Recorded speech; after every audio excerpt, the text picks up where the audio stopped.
va casser un mythe, vous et moi, directement.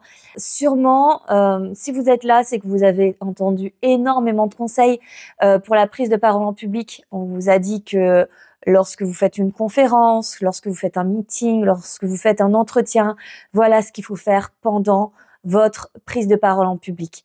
Plein de petits conseils, voilà comment tu dois te positionner si tu es debout, voilà comment tu dois respirer, voilà ton débit, ton élocution, tout ça. Ok, très bien.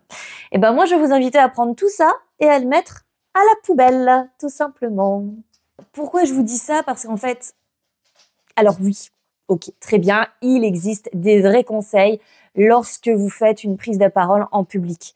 Mais ces conseils, ce ne sont pas des vrais conseils, on appelle ça une trousse de secours. On est déjà dans l'urgence.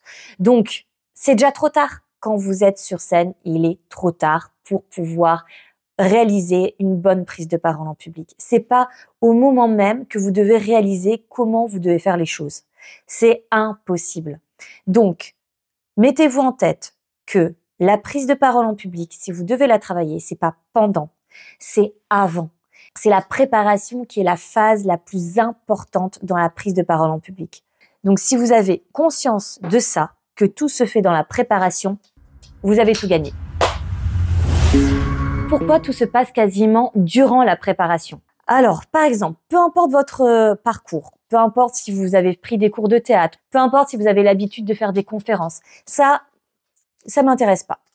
Là, maintenant, je vais te demander de me réciter un monologue de Molière, en commençant par de l'angoisse, en finissant par de la tristesse, à cloche-pied, en changeant de pied, c'est-à-dire que si vous avez votre pied droit, vous allez expirer, votre pied gauche, vous allez inspirer, tout en chantant en alexandrin et en touchant chaque mur de la pièce.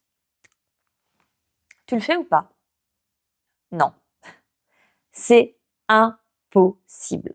C'est impossible de faire tout ça. Alors peut-être que tu vas me faire une première chose, puis ensuite tu vas rajouter une deuxième, ça va annuler la première parce que tellement concentré sur la deuxième, finalement, vous n'êtes incapable de pouvoir faire tout ce que je viens de demander.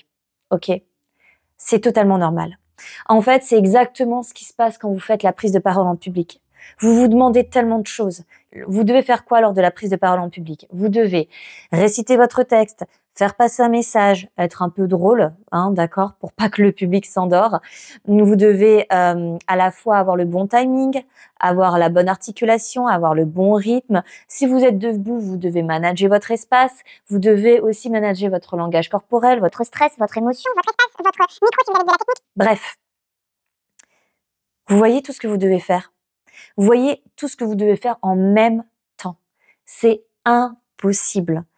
La pression qu'on se met, c'est énorme et ça fout une angoisse de dingue. Donc c'est pour ça que la préparation, ça permet de décanter toute la pression que vous vous imposez lors de la prise de parole en public.